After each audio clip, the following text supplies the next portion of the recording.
بسم اللہ الرحمن الرحیم 16 سید کی کہانی۔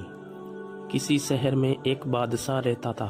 اس کے یہاں کوئی اولاد نہیں تھی۔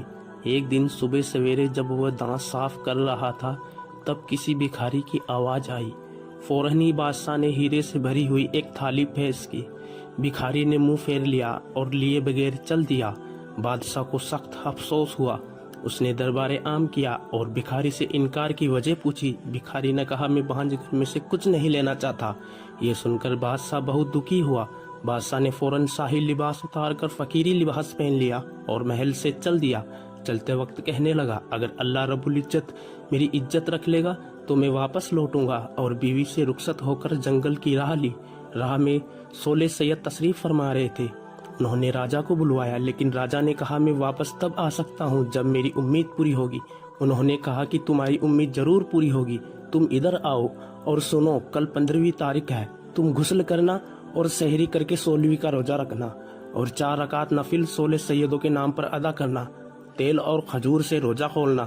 5 پیسے کی سرنی بانٹ کر ہماری کہانی سننا۔ جاؤ، تمہاری امید ضرور پوری ہوگی۔ جب 16 روزے پورے ہو جائے تو انشاءاللہ تمہاری حیثیت کے مطابق ہمارے نام پر کھانا پکا کر فاتحہ کر دینا۔ یہ سن کر بادشاہ اسی وقت اپنے محل میں آ کر حکومت سنبھالنے لگا۔ غسل کیا، 16ویں کا روزہ رکھا۔ ایسے ہی جب 9 روزے ختم ہو پائے تو اس کے یہاں لڑکا تولد ہوا، مگر بادشاہ برابر روزے رکھتا رہا۔ جب 16 روزے پورے ہوئے تو بادشاہ نے بڑی عقیدت کے ساتھ فاتحہ دلوائی اور سرنی بانٹ کر کہانی سنی۔ محل کے قریب ایک بڑھیا رہتی تھی۔ اس نے بادشاہ سے پوچھا کہ اس کے یہاں کس طریقے سے اولاد ہوئی۔ بادشاہ نے فرمایا، بڑی اماں شام میں تشریف لائے اور فاتحہ کا کھانا کھائیے تو بتاؤں گا۔ جب بڑھیا پیٹ بھر کھانا کھا چکی تو بادشاہ نے 16 سیدوں کے نام سے روزے رکھنے کی برکت کا ماجرا سنایا۔ بڑھیا نے بھی منت مان لی، میں بھی اپنی غریبی دور کرنے کے لیے روزے رکھوں گی۔ وہ بھی روزے رکھتی رہی۔ 16 روزے پورے ہونے کو آئے تو اس نے پاؤ سیر کھانا پکایا اور فاتحہ دینے والی تھی کہ اس بڑھیا کے گھر ایک لکڑہارا جو ہر روز آیا کرتا تھا۔ اس روز جب وہ آیا تو وہ بڑھیا کا گھر بند پایا۔ لکڑہارے نے دروازہ کھٹکھٹایا تو اندر سے ہی بڑھیا نے جواب دیا، مجھے کام زیادہ، تم مہربانی کر کے کل تشریف لانا۔ جب دوسرے دن لکڑہارا آیا تو وہ بہت حیران ہوا، کیونکہ جہاں بڑھیا کی جھوپڑی تھی وہاں ایک شاندار حویلی بنی ہوئی تھی۔ اس نے جھروکے سے جھانک کر دیکھا تو بڑھیا اندر جھولے میں جھول رہی تھی۔ اس نے بڑھیا کو پہچان لیا اور آواز دی۔ بڑھیا نے بھی اسے دیکھتے ہی پہچان لیا اور اندر بلایا تو لکڑہارے نے پوچھا، بڑی اماں کیا میں پوچھ سکتا ہوں کہ آپ کو اتنی دولت کس طرح ہاتھ آئی؟ بڑھیا نے فرمایا، یہ سب 16 سیدوں کے نام پر 16 روزے رکھنے کی برکت ہے۔ ہمارے راجا کے یہاں ان کی طفیل سے خدا نے اولاد عطا فرمائی۔ میں نے بھی ان روزوں کی برکت کو آزمایا ہے، اسی کی دین ہے جو آج میری غریبی دور ہو گئی۔ لکڑہارے نے منت مان لی اور 16 روزے ختم بھی نہ ہو پائے تھے کہ وہ مالدار ہو گیا اور بہت ہی فاتحہ کی، لیکن اس روز 5 پیسے کی سرنی منگا کر 16 سیدوں کی کہانی بھول گیا۔ اپنی بیوی سے سوتے وقت کہنے لگا، میں کہانی سن کر سرنی بانٹنا بھول گیا۔ اس کی بیوی نے کہا، کوئی پرواہ نہیں، ہم تو 16 سیدوں کے نام کی فاتحہ دے چکے ہیں۔ اور وہ دونوں سو گئے۔ جب لکڑہارا صبح حاجت کے لیے جنگل کو گیا تو اس کے ہاتھ میں پانی کا لوٹا تھا۔ اچانک شہزادے کے گم ہو جانے کی خبر ہوئی۔ سپاہی اس کے تلاش میں پھرتا ہوا ادھر نکلا تو دیکھا کہ لکڑہارے کے ہاتھ میں جو لوٹا تھا وہ شہزادے کے خون سے بھرا ہوا سر بن گیا ہے۔ سپاہی نے فوراً لکڑہارے کو گرفتار کر لیا اور بادشاہ کے سامنے حاضر کیا۔ بادشاہ کی غصے کی حد نہ رہی، اس کو قید میں بھجوا دیا۔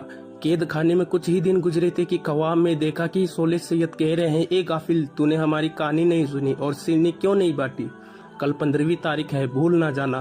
غسل کر 16ویں کا روزہ رکھنا، ہماری کہانی دوسرے کو سنا کر سرنی بانٹ دینا۔ اس نے کہا، سرنی کے لیے میرے پاس پیسے نہیں ہے۔ تو انہوں نے کہا کہ صبح اٹھ کر دیکھنا، تیرے بستر پر 5 پیسے ملیں گے۔ دوسرے دن اس نے غسل کیا، روزہ رکھا، نفل نماز پڑھی۔ 5 پیسے لیے وہ کھڑکی سے باہر دیکھ رہا تھا کہ کوئی ملے تو سرنی منگوائے۔ اتفاق سے ایک مہاجن کا وہاں سے گزر ہوا۔ وہ اپنے بیٹے کی شادی کا سامان خریدنے کے لیے جا رہا تھا۔ لکڑہارے نے اس سے درخواست کی کہ وہ فاتحہ کے لیے سرنی لا دے۔ اس نے انکار کیا اور چل دیا۔ کچھ ہی دیر میں وہاں سے ایک بڑھیا روتی پیٹتی اپنے مرے ہوئے بیٹے کے لیے کفن دفن کا سامان خریدنے جا رہی تھی۔ لکڑہارے نے 16 سیدوں کے نام پہ فاتحہ دینے کی سرنی لانے کے لیے کہا تو اس مقدس فاتحہ کی سرنی فوراً لے آئی۔ کہانی سنی اور اس فاتحہ کی سرنی و تبرک لیے ہوئے دکان پر پہنچی۔ اپنے بیٹے کو دفنانے کا سامان خریدا اور گھر پہنچی تو یہ دیکھ کر حیرت کی حد نہ رہی۔ اس کا بیٹا زندہ اور سلامت کھڑا ہے۔ اس کو معلوم ہوا کہ یہ 16 سیدوں کی کہانی سننے کی برکت ہے، اور جس مہاجن نے سننے لانے سے انکار کیا تھا اس کا بیٹا مر گیا، جس کی شادی ہونے والی تھی، اور وہ شہزادہ جو گم ہوا تھا وہ راستہ بھول جانے کی وجہ سے پوچھتا ہوا واپس آ گیا۔ بادشاہ کو بہت افسوس ہوا کہ میں نے ناحق بے قصور لکڑہارے کو قید کر دیا۔ لکڑہارے کو بلوا کر کہا کہ ہم سے خطا ہوئی ہے، خدا کے لیے ہمیں معاف کر دو۔ لکڑہارے نے کہا جہاں پناہ، یہ خطا آپ سے نہیں ہوئی بلکہ ہم نے خطا کی تھی جس کو ہم کو سزا ملی ہے۔ بادشاہ نے کہا تمہاری کیا خطا تھی؟ لکڑہارے نے کہا 16 سیدوں کی کہانی سن کر سرنی نہ بانٹنے کا عذاب ہم پر نازل ہوا تھا۔ بادشاہ نے بھی منت مانگ لی۔ لکڑہارا اپنے گھر جا کر عیش و آرام کی زندگی بسر کرنے لگا۔ بس اے عزیزو، جو کوئی صحیح حاجت رکھتا ہو وہ 16 سیدوں کی کہانی سن کر سرنی بانٹے۔ خدا کے فضل و کرم سے طفیل حضرت محمد صلی اللہ تعالی علیہ وسلم کی برکت سے اپنی مراد کو پائیں گے۔ دوستو، ویڈیو اچھا لگا ہے تو ویڈیو کو لائک، شیئر، سبسکرائب ضرور کر دیں۔